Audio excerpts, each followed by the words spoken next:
Hi there, and welcome back to Indusoft Web Studio video training series. In this video, we're going to cover ActiveX and .NET controls and what they are and a little bit about them. So in this video, the agenda is ActiveX. We're going to put an ActiveX slider on the screen and interface with it in a few different ways. We're going to put a web browser on the screen, show some advantages of how you can do that and how you can interact with that. And we'll put a .NET progress bar on the screen and interact with that. Now, part of the reason why I'm choosing some of these is they're available on most Windows operating systems from XP and beyond, so desktop and server operating systems. Now, there may be other ones that you want to use, but this will give you the basic functionality and how to use that. So let's go into Indusoft Web Studio, and as I've done in previous videos, I've copied the button down here, created an ActiveX and .NET controls button and on the navigation, and first thing that I did was save from my template screen. I saved it as ActiveX.net. I did not use a period in the name, and I used no spaces just to make sure that's a little bit more web compatible as we move forward throughout this. And normally you can use spaces in your screen names, but just to keep things for sure compatible, I haven't used spaces. So one of the first things that I want to do is go into the help and talk a little bit about ActiveX. And we can find that here under Screens and Graphics, using Screen Objects and Animations, and under Libraries. You'll find the ActiveX and the .NET help here. ActiveX objects, first of all, they need to be installed or registered on your PC that you're going to be using them on. And that also means that they need to be registered not only in the development, but they need to match and be named the same thing on the install or the runtime PC where you're going to be running those as well. So I'm going to scroll down here a bit, and there's really good information in this help, so don't skim over it as I have just done. But what I wanted to point out is that in general, ActiveX controls are third-party components that have been developed according to a standard. Now, it's typically a Microsoft standard for ActiveX that's been based on the component object model, or something called COM, as an interface standard. And you may have heard of something similar for OLE, or object linking embedding, back when you could take an Excel spreadsheet and embed it right in a Word document. And if you updated the spreadsheet, it updated in the Word document. It's using similar technologies, using that COM interface to cause that to happen. But in general, why would you use an ActiveX control? If Indusoft has a whole lot of features and is very flexible, but we recognize that people may want to use other things that we have not developed, nor will we ever develop. And there's a whole host of third-party tools that are available as either as ActiveX or .NET objects that can be placed into Indusoft Web Studio screens. Now, in that case, we are considered a container for ActiveX or .NET controls. And you can place those and run those ActiveX controls in screens created with Indusoft Web Studio. And once you've done that, the way to interface with either ActiveX or .NET, and I'll show you the help in a minute for .NET, is through these three different ways, two different interfaces here: properties, methods, and events. And if you think of either ActiveX or .NET as a third party, almost a program that somebody else has created, but when they've compiled it as an ActiveX control and exposed properties, methods, and events that can be interfaced with third-party applications such as Indusoft Web Studio. And properties, as you might guess, might be colors, outlines, borders, different things associated with the object itself. Methods are functions. You can think of methods as functions or little maybe subroutines or programs within the ActiveX that from Indusoft Web Studio we can trigger. So for example, to open up a dialog, execute a calculation, or some little functionality within that object, we can trigger that to happen from the outside pointing into it. And events are messages that we get back from the object when something happens within that object, or it can detect something happening. A very common might be a mouse click, or download completed, or if you're hovering your mouse over the object or it's been scaled, we'll get notification back from that, and we can act on that generally with either VBScript or IndieSoft Web Studio script. We'll know when that event happened on that object. It'll report that back to us, and then we can act upon that. The name of each object has to be unique, and IndieSoft Web Studio, when you put either an ActiveX or .NET, it will object on the screen. It will try to name that uniquely, but you can change that name if you want to. But just pay attention that you have to keep those unique. And we can interface in several different ways to an ActiveX by using the built-in scripting language commands xget, xset, and xrun, or using the object properties window in the object itself. We can open up the configuration, or in the .NET, this is called members. And in the different properties, either properties, methods, or events, the different interfaces, I should say, we can put tag names or scripting right in these various places in that configuration. It's worth your time to read through this and understand what these different things mean for the different actions: get and set, or set and get. And it tells you how that interacts, and when the tags are read and written to, and how that all works. And as far as the polling methods, when they're scanned, and how those are used as well. And then this goes on to talk about methods and eventually events. So let's go ahead and get started and place one of these on the screen. In order to get to this, we'll go here under Graphics, under Libraries, and again, as my resolution is reduced so I can create these videos, we're not going to see the text that's often associated next to this. So here under the Libraries group, under the Graphics tab, you'll see the OCX icon, which is often the extension for an ActiveX control. Sometimes they're DLLs. And you'll also see the .NET control icon here. First, we're going to put an ActiveX control on the screen. And ActiveX objects need to have been registered on your computer, and I'll talk a little bit about that. So this list comes up pretty quick, and you may see a different list on yours depending on the PC that you're running in the operating system. I'm going to scroll down to, let's see, Microsoft Slider Control version 6. That's often available, and I believe that's available even back on Windows XP. You may see a different version of that, but certainly in Vista and what I have here is Windows 7, Microsoft Slider Control version 6. Once you choose that, click on OK, and let me scroll back up to the top of the screen. That will put this slider on the screen, and we're going to go ahead and configure this by double-clicking on it. You can see here that the name that we've assigned to it is Microsoft Slider Control 1. You can leave that as is. I'm just going to abbreviate that because in the remainder part of this video I'm going to type that, and I don't want to have to type that over and over again. So I'm going to just abbreviate this as Microsoft Slider Control 1, or MSC1. And I can look here under the Properties pages, and I can see, and every ActiveX or .NET is going to be different as far as what it exposes you to be able to change. In this case, it's the min and the max. Some different things about this, what its appearance is. Now notice that these individual scale lines here, this is the tick frequency, and because this has a maximum of 10 and the tick frequency is 1, you just see every one position here, you see the individual ticks. But eventually I'm going to tie this to a slider that goes up to 100, so when I change this to 100 and hit apply, it's put all of those ticks at every one mark, so we have too many of them there. So I'm going to go ahead and change this to 25, hit apply, and now we can see that it's at 0, 25, 50, 75, and 100. So that makes it a little bit more readable. After that, we're going to go here under the configuration.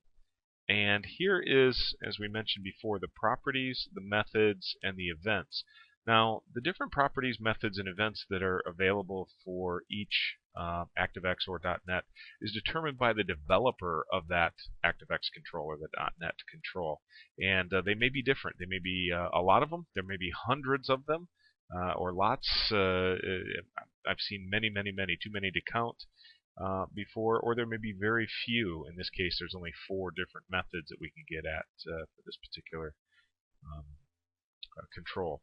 So in order to interact with this in the most basic sense, I'm going to scroll down here to the value property, and I'm going to tie this to a tag name. Now I'm going to tie this directly right into this configuration property, and I'm going to put in a new tag called setPoint. And IndieSoft Web Studio is going to catch me on this and say, hey, you don't have a tag created. Do you want to? Yes, I'm just going to leave that as integer, leave everything as default, say OK. I do want to change to make sure that this scans always once I'm on the screen, and it updates. And again, back in the help file, it describes what each one of these does. So go ahead and take a look at that. And now what I want to do is put here on the screen symbol from our sliders. I'm just going to grab slider 1, place this on the screen. Now this is squawking at me because back in the symbols video we made some changes to slider 1, and it's going to ask me if I want to overwrite that. For this, I'm going to say yes, but in a real world application you might want to go check to see in your project symbols what you're overwriting before you go ahead and say yes to this. So I'm going to do that, and once I've done that, I'm going to go ahead and click on this, click on Properties, and I'm going to also tie this to the setPoint tag. Now, at this point, these two are kind of tied together through that setPoint tag. They're not tied together directly, but indirectly through that tag itself. So once I run this, let me go ahead and close this, say yes, save that, go ahead and run. Open up my ActiveX and .NET. I should be able to slide this slider, and I can see through that tag called setPoint, I can see this change, and I can go in either direction. Also notice that this one happens to have a handy little floating tooltip there that shows you the value as it changes. So you can see how I'm interacting with that. Now it doesn't have to be a slider. It can be programmatically through VBScript, through other tags coming from PLCs, and vice versa. And it doesn't have to be something as simple as a slider. The different types of objects that you can use are very wide-ranging. Could be video from a vision system, could be Microsoft's media player, so you can play videos, training videos or repair videos, charting tools, things of that nature. So let's see. So let's go back real quick and talk about registering the ActiveX. Once we get here on the screen, now this happens to be an ActiveX object that was installed with Microsoft Windows. Now sometimes you're going to have third-party ActiveX objects that you're installing after the fact. Now a lot of them come with install programs that will install and register them directly, but there are some still available that are not. Back in the day, 10 plus years ago, you used to have to open up a DOS prompt or a command window like this and use a command called reg server 32 and give it the ActiveX file name. So something .ocx or .dll. Now what I'm going to do is I'm going to hit enter here without giving it the name to force an error to come up that will show us the different options that we have when we use reg server 32. So if I hit enter there, you can see the different switches that you have. And the normal usage is reg server 32 space and then the ActiveX file name. It could be a DLL or .ocx. Now, one of the things, if you've installed and there's no uninstall, you can use reg server 32 with the /u option to uninstall that from the particular computer. Maybe there's revision changes and you're unsure which one you're using. You can uninstall the different ActiveX components from that particular computer and then go back and do a clean install. So there's some different options. But this is a little cumbersome, so IndieSoft, we've made a better way, what we think is a better way. You can go right here into IndieSoft Web Studio and register controls from this window. So you can just click on register here and open up your file, and then just go ahead and click on open and then register or unregister, and it will register those on your PC. There's also ways to do this on the fly via scripting as well. I'm not going to get into that in this video, but that is an option. So the first way that we interfaced with this was right in the configuration. We just went ahead and typed in the tag in there. There's another way that we can do this. Let's say we put a button here on the screen, and we'll say that set point is 50. And we'll go add a command animation to this. We'll change this to the built-in scripting language. And in here, we're going to use the xset built-in script. So xset, and the format of this is we're going to put in the name of the control, and here we abbreviate it as Microsoft Slider Controller MSC1 inside of quotes. And notice we're using the quotes because that could be a string tag and make this flexible if you needed to. We're going to put a comma in here, and then the field or the property that we're going to be dealing with is going to be value, and then a comma, and then the value that we want to put in there. In this case, we're going to put in a 50. We're just going to put in a constant in there, and then close the parenthesis. Now this MSC1 and this value relate to here, the MSC1 and the value property here, and then that would be the equivalent of putting in a 50 in there. So this is a different way that we can interface with this using a built-in scripting xset function. So let's see how this works. Let's save this screen, run it. And so now we can slide this slider up and down and set this to something that's not 50. And then when we come in here, we can write a 50 directly to that. Now what's happening here is we're using that function to interface directly with that MSC1, that Microsoft Slider Control 1, which changes the value to 50, which changes the set point tag, which then updates this slider over here. So there's several things that are happening and interacting. But if we go back to the diagram that we showed real early on in this, if we go into the introduction, let's see, internal structure and data flow. We come down here. What's happening is the ActiveX and .NET, let's see, are writing through that tag database and updating the viewer, which updates the slider on that screen. So that's how that acting and interacting. Back to the screen, the ActiveX and .NET screen. Third way that we can interact is, instead of using the xset command, because ActiveX is built on the COM model, we can use and interact with that by using COM. So instead of using this built-in scripting language, and I don't have to delete this, but I just want to make this really clear what this is doing. I'm going to get rid of this and change this to the VBScript.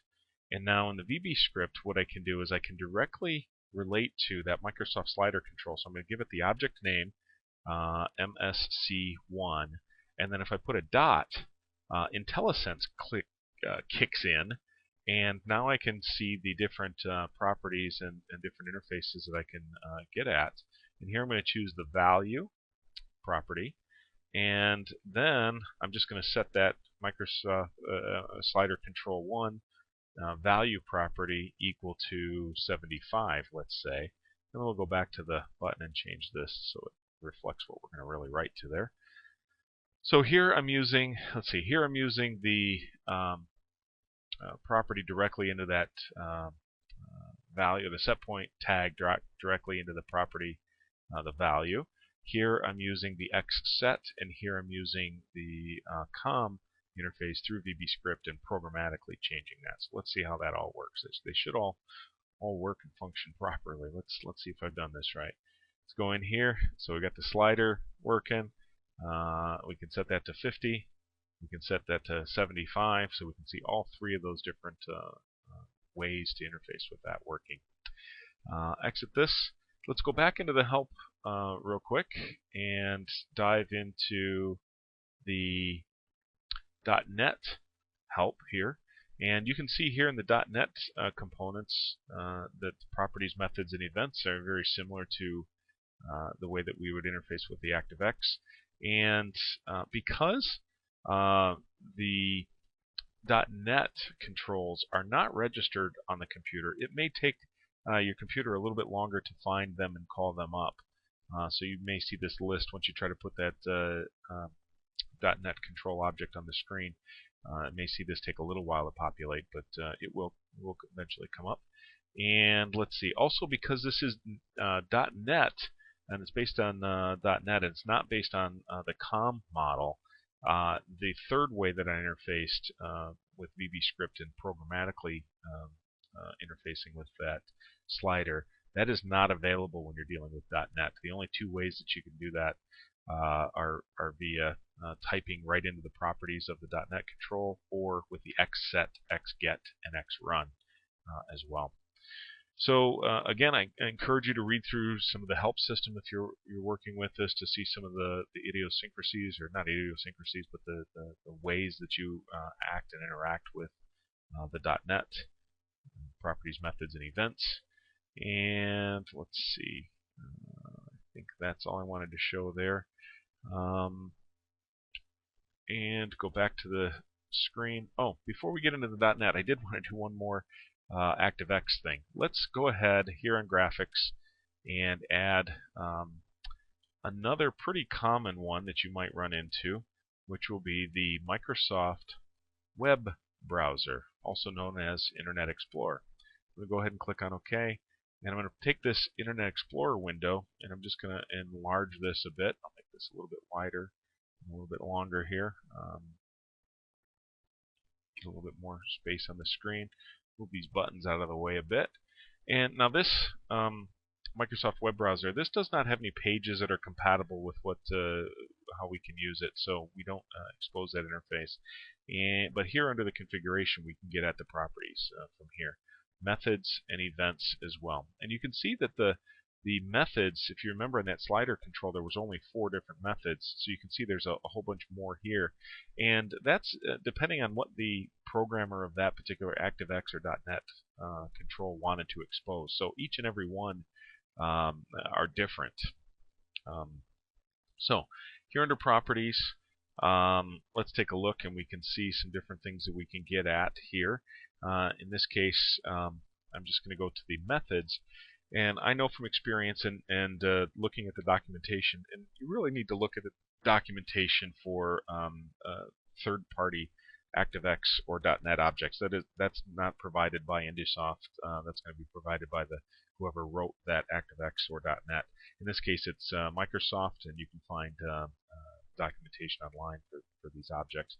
So I just happen to know that the navigate to parameter is the one where we want to provide the URL. If I was going to type this in directly, I might put a string tag in here that would give me a URL tag for the navigate field, and then a trigger that I would toggle maybe with a button or an arrow, like the button on a browser to go to that particular URL, but this would just be a toggle tag that would toggle. But to interface with this programmatically, I'm going to use the navigate to field, which you'll see in a minute. So I really haven't configured anything in here. I've just shown this to you. What I'm going to do is put a button on the screen, and rather than giving an operator full exposure to typing in a URL, we wouldn't want them to check Gmail, let's say, or potentially go to a site with viruses. What I'm going to do is put in a URL in here directly so they can only go to that. So in this case, I'm just going to give you an example of the Indiesoft website. And in this button, what we're going to do is under command, very similar to what we did in the ActiveX objects up here, we're going to interface with that navigate field. So what we're going to do is give me just a second to check something out, and I'll be right back. Alright, I'm back. What I had to check on is I actually got tripped up because I started to work on the .NET, and I know that .NET will not support what I was trying to do, so I had to check myself. So let me show you what I was doing here. What I wanted to do is, originally this was Microsoft Web Browser 1, and I wanted to abbreviate that so I didn't have to type that. So we'll do Microsoft Web Browser 1, and make that a little bit shorter. And what I wanted to do is tie with this button. I wanted to use Microsoft Web Browser 1, similar to what we did up on the Setpoint 75 button, and then type the dot to get to the particular method. And I knew this wouldn't work in .NET, and I forgot that I'd switched back to an ActiveX. So this is only available in ActiveX to interface with it this way. So I'm going to choose the Navigate To field, and when I choose the Navigate To field, then I can go ahead and type my parenthesis, and this will show me, this IntelliSense will show me what's available. And again, you need to look at the documentation for that particular ActiveX or .NET. And the real thing that I'm looking for here is just the URL. And I'm going to put that in double quotes, and I'm going to do www.indusoft.com, and close my quotes, close my parentheses. And now that will go directly to the indusoft.com website. I'm going to close this, say yes, click on Run, and now when we go to that, it should open up the Indusoft website directly. Now, by the time you view this, there's a good chance that we have changed the website, because we're planning on doing that sometime this year. But also note that we have a lot of these videos and other webinars recorded on our website, and depending on where they're available, you should be able to find those. But really good resource on the indusoft.com website. So that's another way to interface with an ActiveX, in this case a web browser. And what could you use that for? You could use that to possibly display training videos, PDFs, some help, and be aware that that does not have to go off-site to a real-world internet connection. That could point to an HTML file that's on a local hard drive or even on a server elsewhere in the plant. So keep documentation up and use it for documentation is another way to do that. So let's go back into that and interface with a .NET object here real quick. So in a very similar way that I've been putting the OCX or the ActiveX controls on the screen, I'm going to go up here to .NET, and I've pre-loaded this. Otherwise, this would take a minute or two to come up and populate. I'm going to scroll down here and choose the progress bar, and everybody's seen the progress bar. That's a little download bar graph that you've seen when your system's downloading. And mine, being in Windows 7, may look different than yours in Windows XP. In Windows XP, it's kind of chopped up into little segments a bit. So I'm going to tie it into this set point over here. I'm going to double click on this, and very similar interface to what the ActiveX objects had. This shows configuration in the ActiveX. This shows members in the .NET. And when I click on members, you can see we get properties, methods, and events in a very similar fashion. And here under the properties, I'm going to scroll all the way down to value and go ahead and type in that set point. And these are already at get and set and always, so that's going to scan the way that I particularly want it to. And again, you should check out the help system to verify how you want it to interact. Just as a point of note, don't accidentally put this in the visible field, because when you turn that set point true or false, it will show and hide that, which I mistakenly did one of the first times that I've used this. So make sure that's in the value column. Go ahead and click on OK. At that point, you go ahead and run, and go to the ActiveX.NET screen, and you can see that very familiar progress bar is going up and down. So here we have an ActiveX object tying to the set point tag, which is then driving the slider, which is also driving the progress bar. So we have ActiveX tags, sliders from built-in native symbols to .NET, all interacting and reacting together.